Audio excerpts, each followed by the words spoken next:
What's up, humans, and welcome to a new Psicoactivo. Happy Saturday, everybody, and happy end of May for everyone. I'm happy to report that this month of May has been one of the most prolific for Psicoactivo. So, thanks to everybody for the support.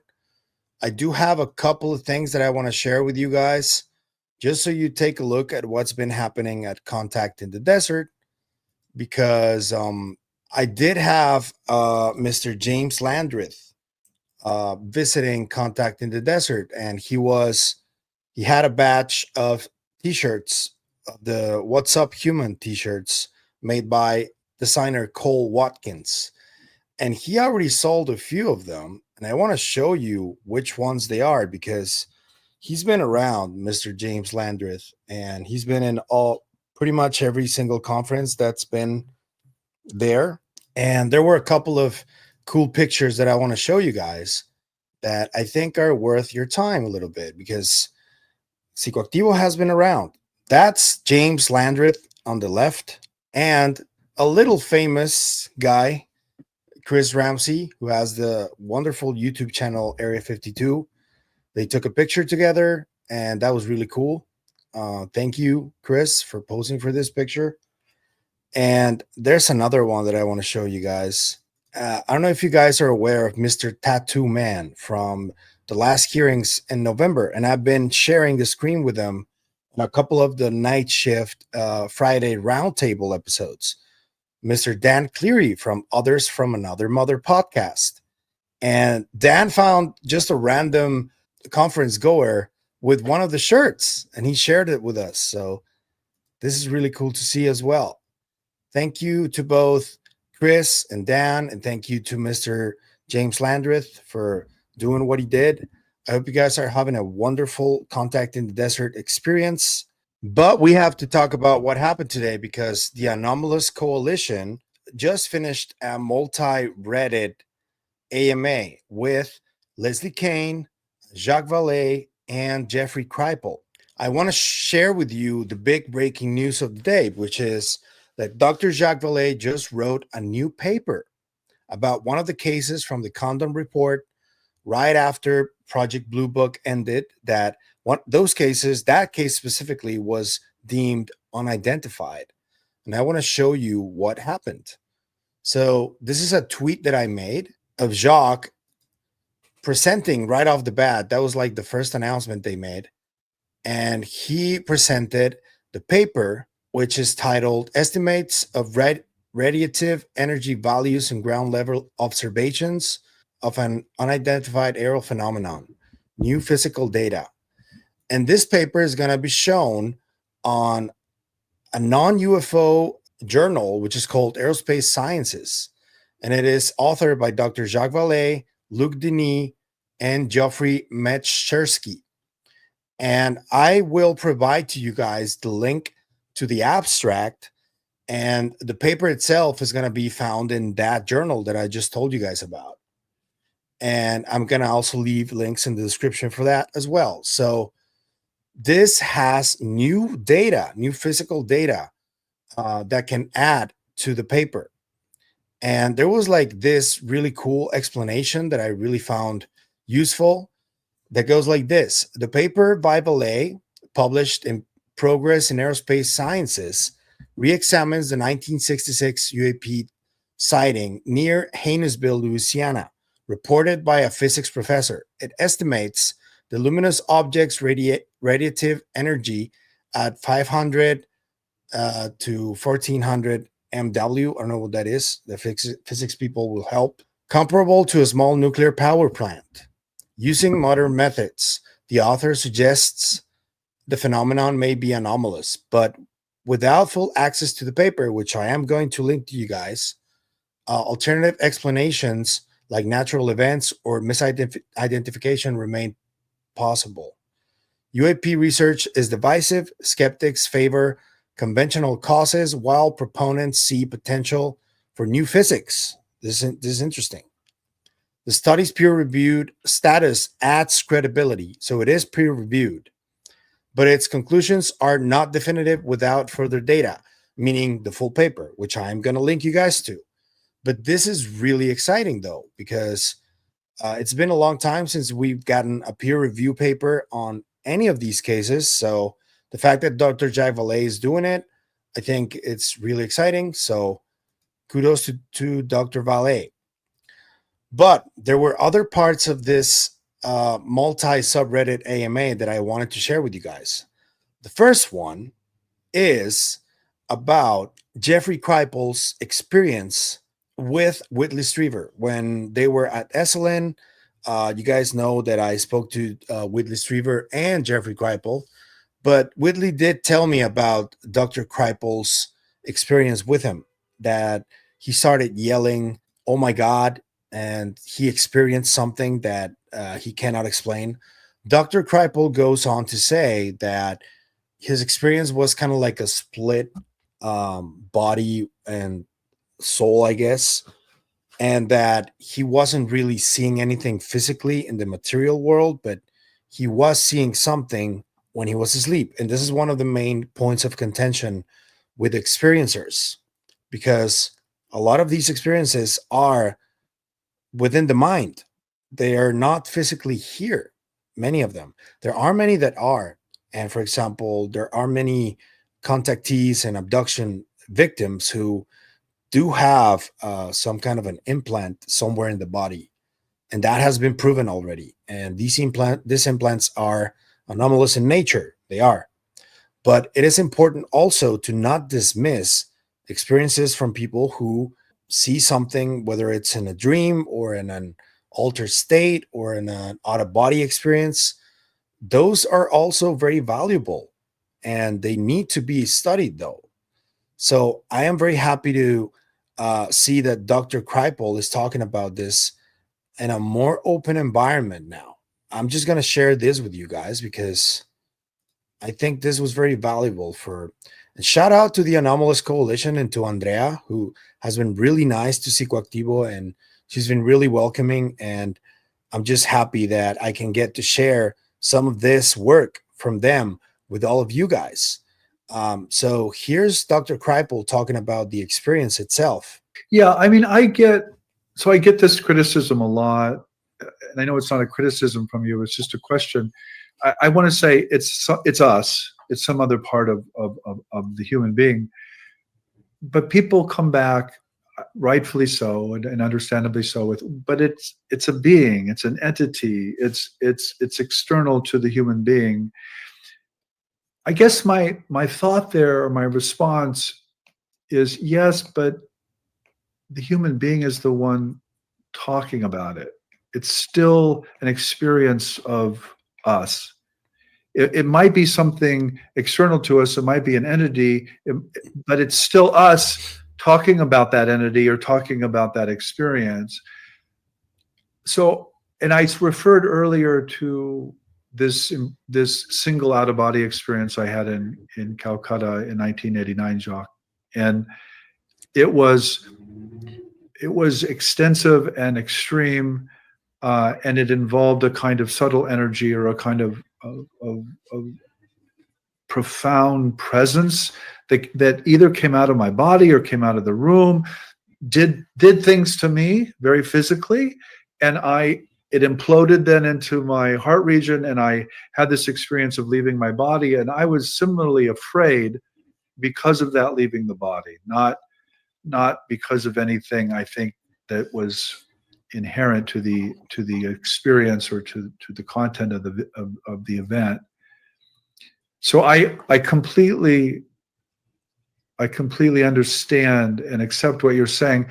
I just wonder at the end of the day whether it's still us or whether it's, and by us I don't mean Jeff, I don't mean Jacques, I don't mean Leslie, I don't mean these social egos. I mean some other kind of vastness, some other kind of cosmic presence that is using our bodies as a kind of node or biological place to manifest, as it were. I don't know. I just don't know about that, and there are different answers to that, and certainly in human culture that I think are worth thinking about. What Dr. Kripal is talking about, I think it's very important because he's the representation of what the scientific establishment and the academic establishment is moving towards now. Because if you guys don't remember, and this is something that they talk about at the beginning of this presentation, that basically Jacques Vallee approached Jeffrey Kripal to try and seek for a way to get all of his archives and everything that he's done throughout his entire career to a place where they can be curated and safe kept, and where people can go and look at everything that Dr. Jacques Vallee has done. That is essentially how the Archives of the Impossible were born, out of Jacques Vallee's idea. And now it's the third time that these happen. And this is something that really makes me laugh sometimes, because the UFO community tends to demand for evidence, and they tend to like get into drama quite a bit, fight each other and disagree with each other and attack each other, while at the same time in universities like Rice and other places, Stanford and other places, people who are like taking this seriously, they're trying to investigate, they're trying to do science, they're putting out papers like Dr. Jacques Vallée, they're putting out events like the Archives of the Impossible. And this is where the real latest is happening in the study of phenomena in general, not just the UFO phenomenon. And this is something that is often grossly overlooked. And this is something that I think is changing now, because whatever they're doing there at Rice, led by Professor Kripal, it's something that I believe is going to help humanity in the long run too, and also in the short term as well. But I think it's a very important time in history when academics of their level are finally becoming more comfortable talking about these topics and studying them and making science out of the investigations that they do about them.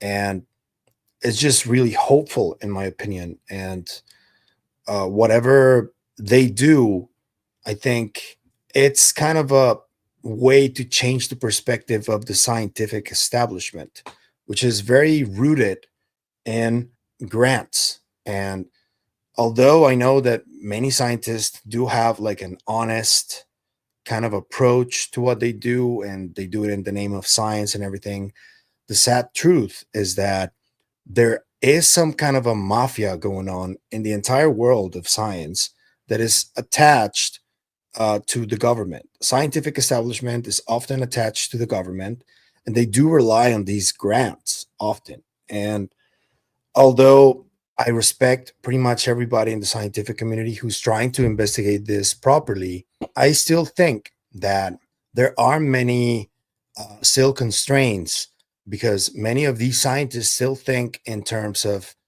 money, grants, success, and no science is done without money these days. It's always necessary. But that also puts them at a disadvantage, because they compromise their initial goal and their initial reason to study science because of that money, because of those grants. And the best example did happen here in this same conversation. And I'm going to show you just a little screenshot from a headline that I saw yesterday from a New York Times article, which is really concerning to me. Here it is. So before COVID hit, right? Not a lot of people had a good idea of what Peter Thiel was about. And this man is one of the biggest millionaires in the world. He runs alongside Alex Karp, the Palantir company. They founded it back in 2003. And they've been trying to do defense industry work for the government. So this headline just came out from the New York Times. Trump taps Palantir to compile data on Americans. If you guys understand what this means, it does mean that basically what Edward Snowden reported back then when he came out as a whistleblower is now happening like out in the open before our eyes. And people are complaining, of course. There is a growing concern in the UFO community of how inserted Peter Thiel and even Elon Musk have become in the topic. And they're not saying that they are interested in UFOs, quite the opposite. They're very conspicuous about it. Elon Musk even dismisses it. Yet there is also Diana Pasolka saying that Tim Taylor, who is Tyler from her books, was Elon Musk's handler at SpaceX. And this guy is from NASA. So there's a correlation there between Musk and the UFO topic directly. Thiel also has a lot of people are around him that work with him that are very, very, very invested in the topic. And although they say that they're not aligned with that in any way, stuff like this happens. Headlines like this one appear. And it is a matter of concern. It is something that needs to be addressed. And I want to give credit to Dr. Jacques Vallee for responding to a question during this AMA on the Anomalous Coalition, because I think that it is brave to answer these types of questions.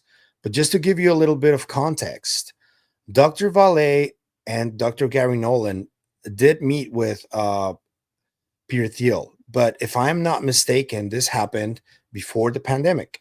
And before the pandemic, we didn't really have much of an idea of what Peter Thiel was doing and what he was about to do. But now, after the pandemic, a lot of people like came out and showed their true colors, so to speak.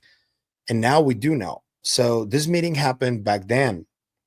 And I do wonder what both Dr. Gary Nolan and Dr. Jacques Vallee think about what Peter Thiel is doing right now. But let's see how Dr. Jacques Vallee answers to this difficult question, because it is difficult due to all the context that I just added. There are a lot of questions about Peter, and there are a lot of conflicts of interest that could be there, and people are pointing them out. It is evident. So here it is. A question for Jacques from our UFO sloth. Jacques, a question regarding the following excerpt from your latest book, Forbidden Science 6, quotes, "Opulence was de rigueur as Gary Nolan and I politely awaited our turn to present our speculative deal before venture tycoon Peter Thiel, an investment genius and Donald Trump supporter," close quotes. What exactly did you and Gary Nolan pitch to Peter Thiel, and is that project still alive in some form today? Peter Thiel has gone on to help fund a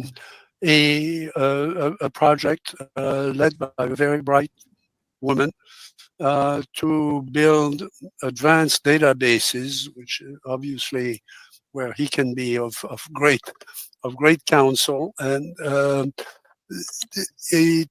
in terms of capturing UFO experiences and looking for patterns within it. And I think people in the field have been aware of that effort to gather those databases, and it's ongoing. And the question was, we were looking for something different because of the work we've been doing with recovered objects or recovered materials after landings, after interaction with UFOs, and we wanted to show Mr. Thiel what we had, to see what ideas he would have. I have a lot of respect for him as a very successful colleague in venture capital. He was successful in funding companies that some of us had tried to do and couldn't do. One of them was PayPal. PayPal is not an easy system to build, and there had been many failures before. He was one of the key investors in PayPal. So there is we may disagree on certain things, obviously, but there is certainly some element of mutual respect, certainly a lot of respect from my side for his achievements. which are intellectual achievements. You don't do that just by writing a big check. Not especially not when you're the first investor in something. So that's the way Silicon Valley works, and that's the way, you know, the unique I think genius of the American venture capital industry has been, both in medicine and in, so both Gary and I were there to with just completely open question. You know, what are we going to do with all this? You know, where do we start? And obviously, I had started with the data processing side of it, the AI on top of the complex databases that I had done with Mr. Bigelow. I mean, we had done at the BASS project, sponsored by the government. But that project was terminated for no clear reason. So we never went on to build the AI layer that was really critical to everything else. So it's essentially what's known in Silicon Valley as a dead puppy. Okay, and somebody will pick it up at some point. But we were not talking about that. We were talking about something more radical, especially on the material sense. And you know, we're still wondering where that should go. And to answer that, we have to do a lot more work in the lab first before we can theorize. Yeah. So my main concern here, and this is something that I've seen happening over the last year. You know, I like to poke around. I like to ask around. I've seen this effect that people with either money or with access to money have on many of the folks involved in the UFO community at the very top. And that's natural, though, because any research needs funding. Yes, it does. I agree. However, if you want to get funding from a specific donor or a specific billionaire or a specific entity, you need to check for the morals and the ethics of these people and the companies too.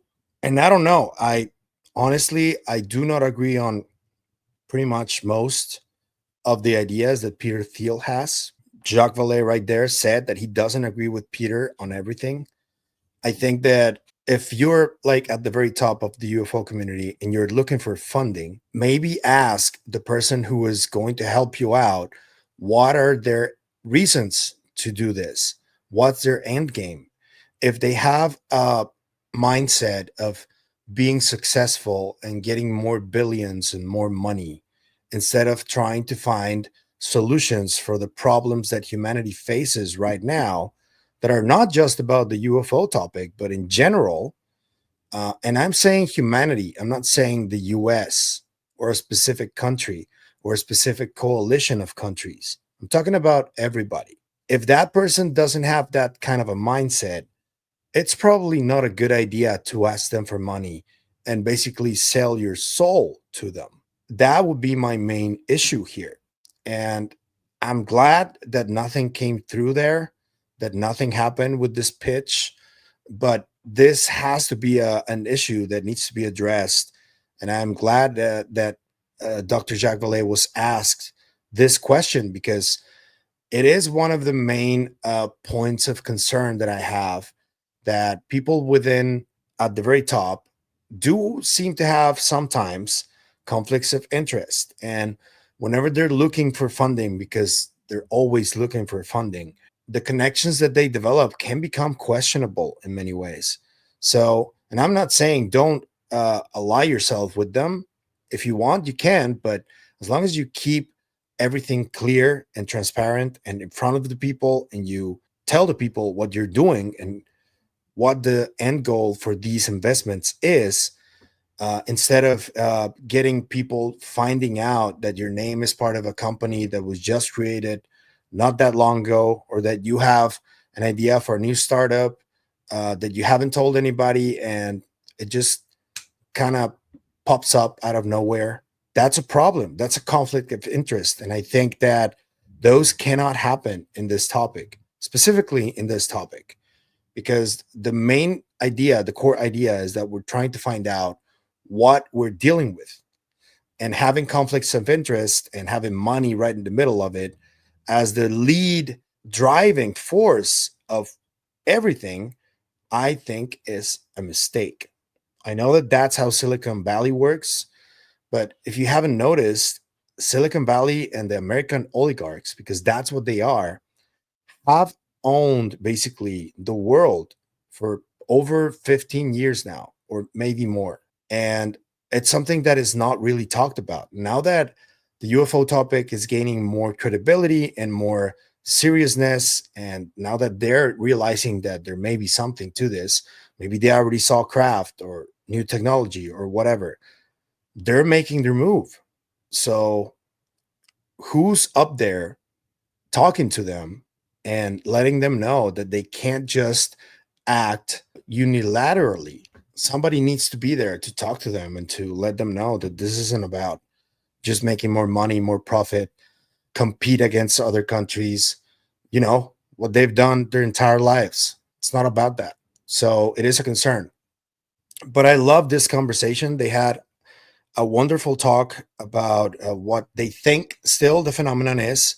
They also still agreed that we really don't know yet, but that there is something going on. They've come out as experiencers, both Dr. Kripal and Dr. Jacques Vallee.